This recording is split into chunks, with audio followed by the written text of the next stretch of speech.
Thank you for joining us today for this Facebook Live with the Metro Tunnel project, taking a close, exclusive look at the new Eastern Tunnel entrance at South Yarra. Joining us today is Andrew Nelson, who is the delivery manager for this part of the project. And we're going to be getting up close and personal with what's been happening in the Eastern Tunnel entrance.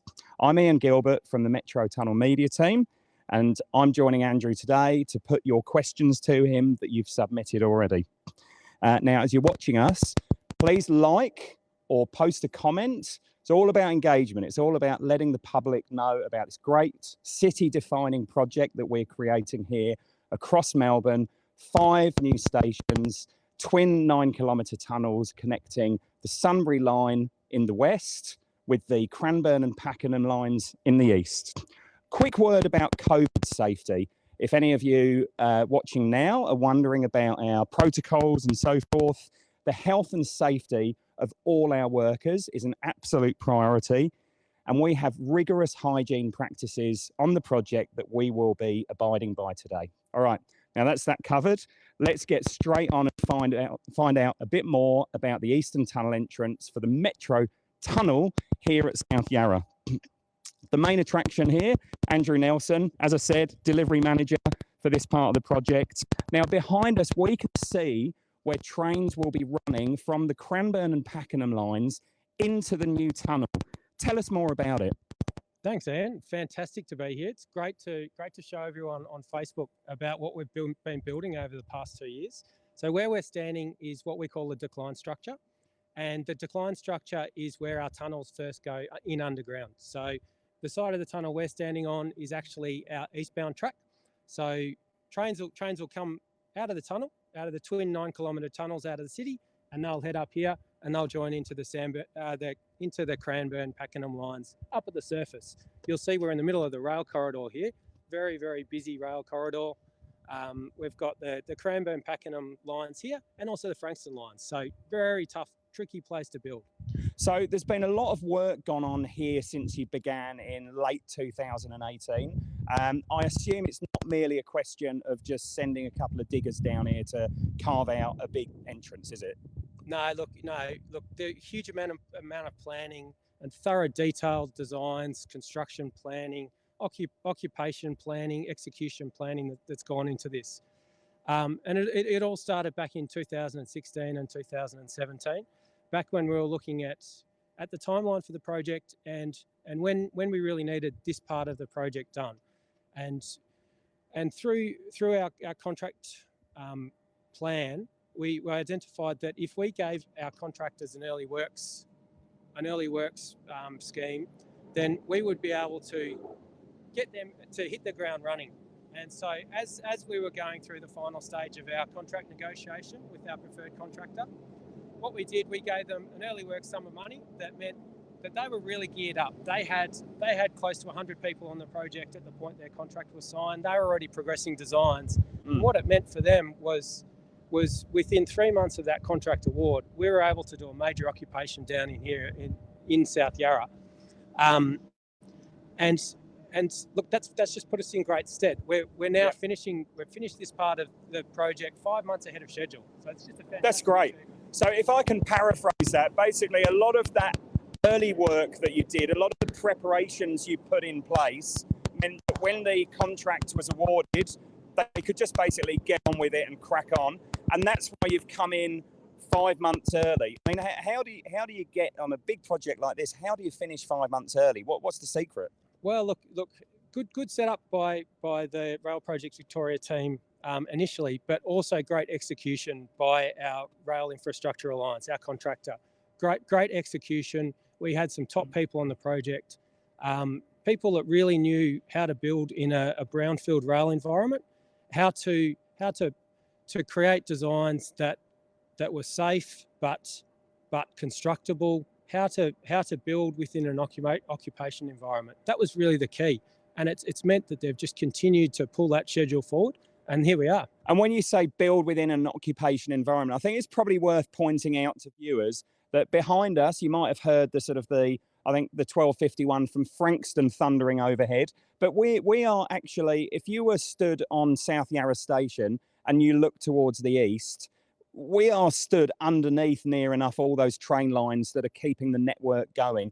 And that's the environment in which you had to build this tunnel, isn't it? Yeah, absolutely. So we've got one train line to our north here, to our left, and then 3 train lines on the other side. So right in the middle of one of Melbourne's busiest rail corridors. And look, it was occupations that was how this tunnel was created and built. And everyone probably noticed, or anyone who travelled on this line probably noticed a big occupation we did in January 2020, 25 days. That was the point in time when you could actually see a lot of the work that we'd been doing. But it was actually the year before that when we'd done so much of the work underground that people just didn't see. In January 2019, we had a 12-day occupation where all through this area here, we ripped up the tracks and we put in about 100 piles. So 100 piles, long, deep, concrete filled tube, and that's what hold these walls up. It's a strengthening thing. It's like a right. foundational aspect. Yep. That's how we build a structural wall. So at the end of that occo, anyone who came to work the next Monday, they wouldn't have even thought we'd done any work because we did our cleanup, we put our tracks back down, we put our overhead lines back up. Yeah, and the trains are running again. I'll just do a bit of deciphering engineer speak there. Occo is an occupation when basically, so you may remember sometimes when you have to take a replacement bus service, etc. The occupation enables us to get that work done, and so we are always eternally grateful for people's patience. And the results are we get ahead with something like this. Let's walk over to the actual entrance. Yep.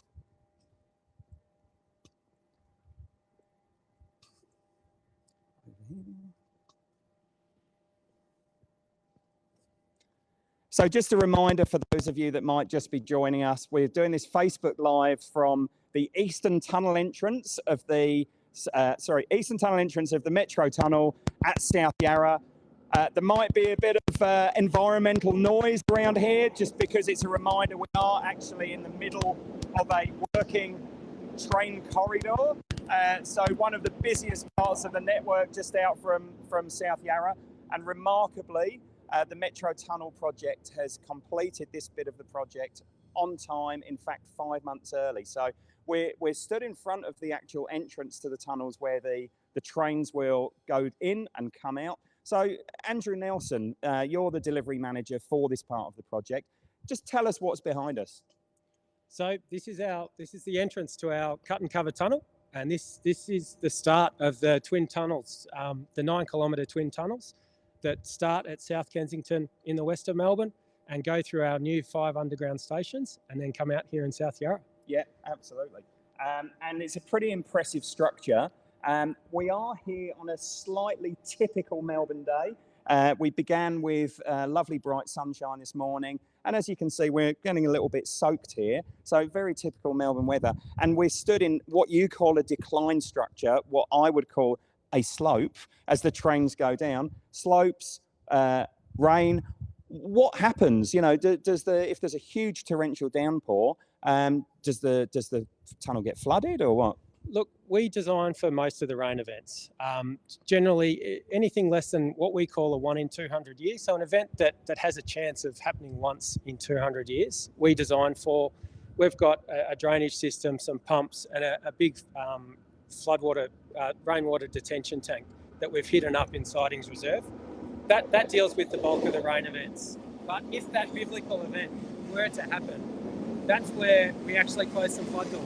So if the people at home can actually be able to see, we've got some recesses built into the wall of our decline structure, and if we were to have an event where we need to stop trains and we need to close these flood doors, we have a door that closes in like that. They're not built yet, are they? Not built yet. Yeah. No. Okay. They'll be probably installed in about 12 months' time.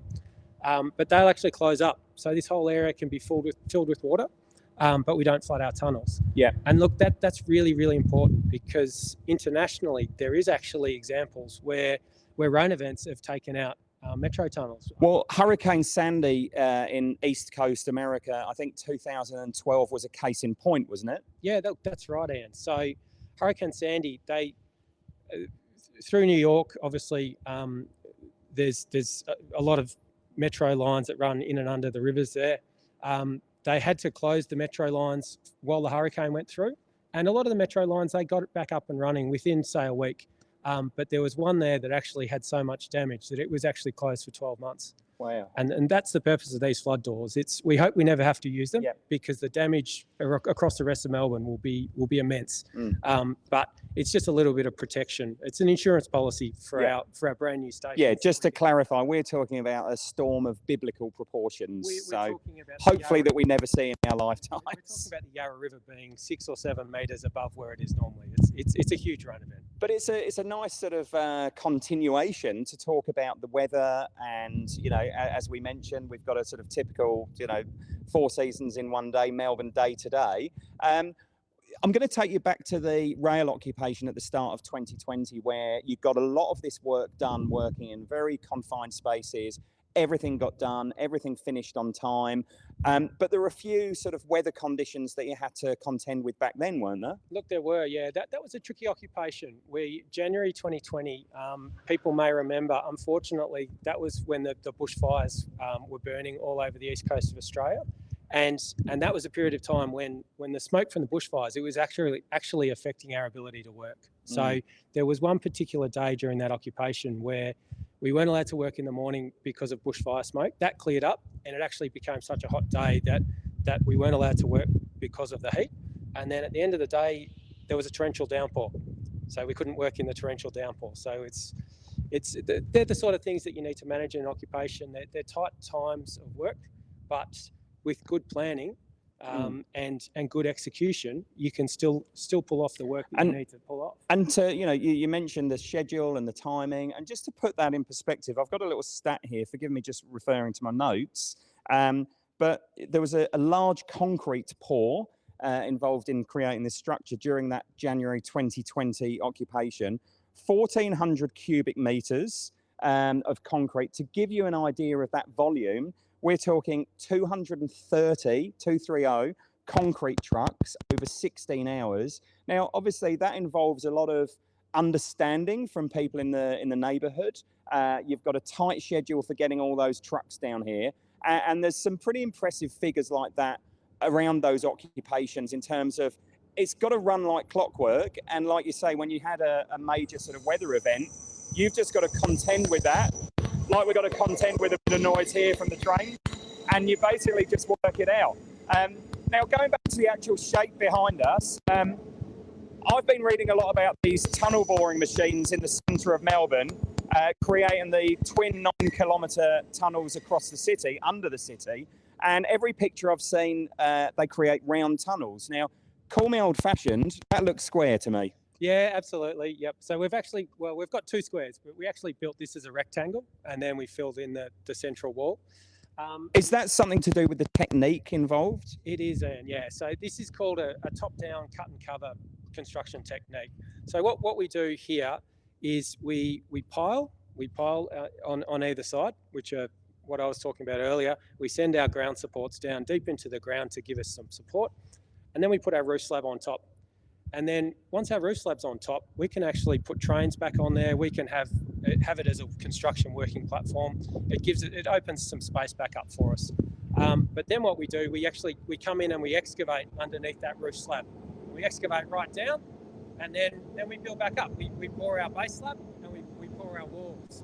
And you talked about the amount of concrete. People probably think that this is just thin concrete, but we're actually talking about a roof slab that is between 1 metre and 1.2 metres thick, a base slab similar thickness, and walls that are generally sort of 700 to 900 mils thick. So we're talking about a serious concrete structure. Yeah. That's why we need so many concrete trucks. And so why do you need that technique here? Why can't you just have the TBM go all the way out to South Yarra and just keep going and finish this little bit off? So cut and covers you generally do where you've got some space, you've got some real estate above where you're building. Obviously our TBMs, they dig under our city. Yeah. So if we were to use this technique through the whole city, we would need to clear a path for the whole alignment of the tunnel. Yeah. And we have, obviously, the TBMs allow us to come in under roads and buildings and not affect them. Whereas because we've got some space here, we can build this way. Okay, so the TBMs create less disturbance where you already have a built-up CBD, such as in the middle of Melbourne, whereas you've got a little bit of space to work with here, and that enables you to use this cut and cover, almost like digging out a bunker and then putting a roof on. Yeah, look, that's right. And look, the TBMs actually, they need a certain amount of dirt above them to safely operate. Yeah. So that's why generally when you get to the two ends of the tunnel, generally you'll use a different construction technique because your TBMs get a little bit too shallow to dig. Yeah, okay. All right, well, I think we're going to take a little walk partway down this tunnel and have a little bit of a look at what's going on down there. We're going to walk towards the wall and look, it's probably a cliche that gets used all the time on your project. Is there light at the end of the tunnel? Come on, let's go.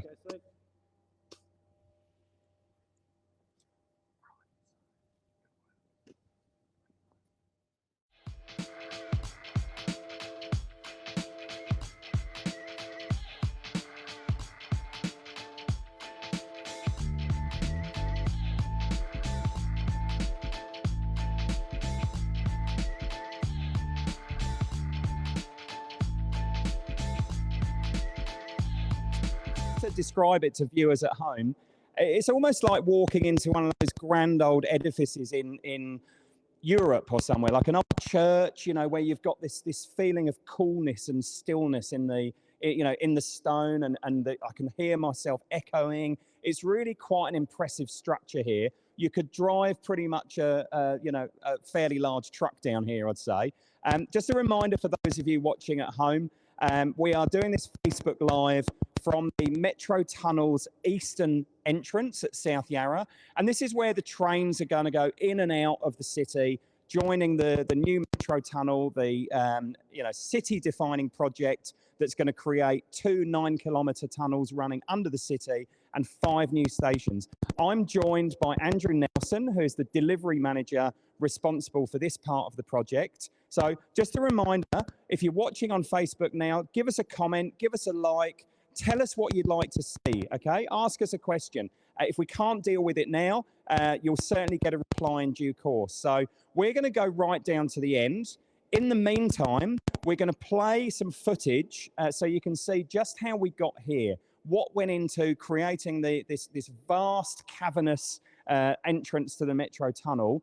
And you can see how much work was done in the 2 years to get to this point.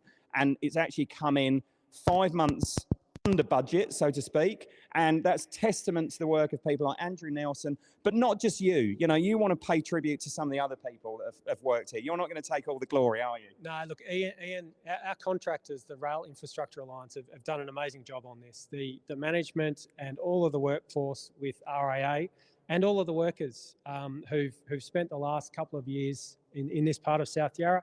Obviously, last year was a tough time with a lot of us working from home, but they kept on, they kept the sites open, they kept the sites safe, and what a fantastic achievement. How good does this look?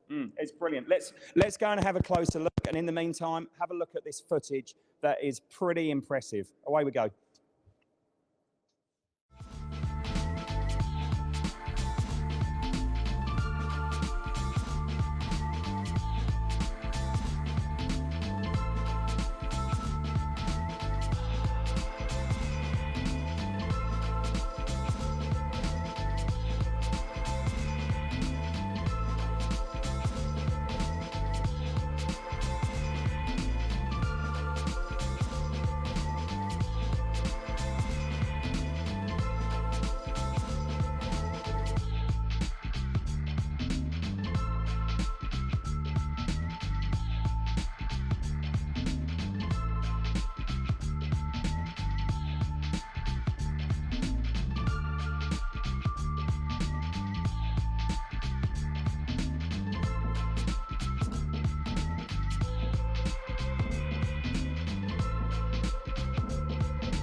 Here we are at the wall.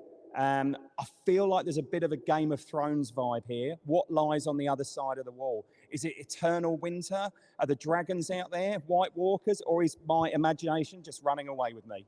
Come on, Ian. We're building infrastructure here. We're not playing Dungeons and Dragons. so this is where pretty soon we'll actually break through this wall, and this is the next part of the project. So this is this is where our TBMs were retrieved. This is a shaft on Osborne Street, and breakthrough's imminent. And you might think just get a hammer onto it, and look, that's what we do eventually. That's exactly what I was thinking. A big jackhammer breakthrough. Yep, but it's actually we actually start with just a really fine little saw, and we cut across the top and we cut down the sides. And that gives us a really nice clean finish. And then we come in with the excavators and the boys have some fun on their toys. How thick would that wall be? So that's actually a pile. So you're actually looking at a pile there. So what I was talking about earlier. So that's probably a 1,200 diameter pile. Wow. So yeah, that's about the thickness of that wall. So it's more than a sort of sacrificial wall. That's actually got some structural kind of importance there. Yeah, look, absolutely. So that pile probably goes 20 metres down into the ground. That's actually holding up that egress shaft. Yeah. And that's what we break through. We connect it up, so you'll whether we can see, the people at home can see the fine detail on the outside, but we actually once we break through, that all gets finished off, and it will look like the rest of this wall. Yeah, got you. Just a reminder, we're on Facebook Live. We're doing an exclusive tour of the new Eastern Tunnel entrance for the Metro Tunnel. Andrew Nelson, the delivery manager responsible for this part of the project. He is our expert guide. And behind us, you can see the wall where this entrance tunnel will break through imminently, probably coming days or weeks. And once they break through there, then they're into the main Metro Tunnel proper. So the 9-kilometre long tunnel that will stretch from Kensington in the west through to here to South Yarra in the east. Now, quick question. What happens in the event of an emergency? We're in a tunnel. How do you get out? So the tunnel's got cross passages. They're about every 250 metres. And the cross passage allows you to get to the other tunnel. So generally, if there's ever an emergency or an incident in a tunnel, it will be in that tunnel. It'll be associated with the train or the people in the train. So these cross passages at the close intervals, it gets people out into the other tunnel where they can safely get back up to the surface. Got you. So all that stuff is well thought of, and basically just to keep everybody safe. It's a big factor, isn't it? Safety is always a factor on building these projects, but also running the train. Okay, so you're going to break through this wall, and that seems to me like it will happen fairly soon. So why do we have to wait until 2025 for the trains to run? Isn't that it? Job done? So look, we've got a huge amount of work left to do. We've got track to install, we've got overhead that powers our trains, we've got signalling and lights that we all need to install. So we'll do that over the next 12 to 18 months. And at that point in time, that's when we actually get to bring the trains in. That's when we get to start testing. And tunnels like these, they're complex. They actually take a couple of years of testing to actually get to the point where we say, right, it's safe to bring the public in and run trains. Got you. Now, I know we're using the new high-capacity Metro trains, the bigger, better trains. Capacity is obviously a big factor with the Metro Tunnel, enabling more people to have a comfortable journey in and out of the city, in and out of Melbourne. So I understand with the new trains, they require some changes to power upgrades and things like that. Yep, yeah, so the new trains, they're bigger. They're 7 cars, whereas the normal trains on the network in Melbourne are 6. So they take more people. That means they need more power. Yep. So we've gone through and provided some substations, and we're going through and we're building some more substations. We're actually building one in the park above us, and this is a really clever little part of the project here that we're putting a substation actually under a park. So we're providing the public space back to the people of South Yarra and Melbourne. But we're also providing the critical infrastructure we need to run this project. Yeah, excellent. Okay, so we've taken a few questions. I've relayed them already to Andrew. I think we've got time for about one last question. And I am going to be selfish, and I'm going to put this on behalf of the Gilbert children, aged 6 and 7. They asked, What's the coolest, biggest, massive thing that you've had on this project? Well, it was definitely the crane that we used to install the William Street Bridge. So the William Street Bridge it's a single span bridge, and we do that to keep the bridge supports out of the rail corridor. There's been a number of rail incidents over the past period of time where unfortunately trains have taken out the bridge supports, and that means the bridge falls down. Yeah. So it's something that's very dangerous. It's a safety issue. So by having what's called a single span bridge, we're able to remove that safety issue. But that means that some of these bridge girders were about 60 metres long, and I think the heaviest one was 160 tonnes. Now we did the sums, and I was at the zoo yesterday with the family, and I think we worked out that's about 25 elephants, African elephants, because they're the big ones. Or Asiatic, different sizes, But look, so we had one of the biggest mobile cranes in Australia on site to build that bridge. It was actually the first time that crane had come into Melbourne, into Metro Melbourne. It actually arrived on 40 trucks. That's how big it was. Yep. It came to site on 40 trucks, and to get down Toorak Road, we actually had to lift the tram lines. That's how high it was. Yep. So yeah, I'd say that's definitely the coolest bit of kit on the project. And it had an unusual use beforehand, wasn't it? Installing wind farms. Yeah, that's what these big cranes normally do. They're generally off in the country, installing the big wind turbines. Excellent. Now I'm getting a nod that it's time to wind up. So it just leaves me with a few words to say. Thanks above all to you, the viewers, for joining in. We use these Facebook Lives to try and interact and engage with the people that will actually use the Metro Tunnel when it's finished in 2025. My thanks to Andrew Nelson, who is delivery manager for this part of the project. You've had an exclusive tour of the new Eastern Tunnel entrance at South Yarra. Thank you to all the workers who have worked on this part of the project. And also thanks to all the people in the community in South Yarra. This will benefit everybody across Melbourne, but we understand sometimes we need to cause a little bit of disruption, and we're extremely grateful to people for supporting us in that. So thank you there. And finally, don't forget to post a comment. If you'd like to post a suggestion for what more you'd like to see from the Metro Tunnel, we're totally open to your ideas. So thanks for tuning in. Thanks, Andrew. Thanks again. See you next time.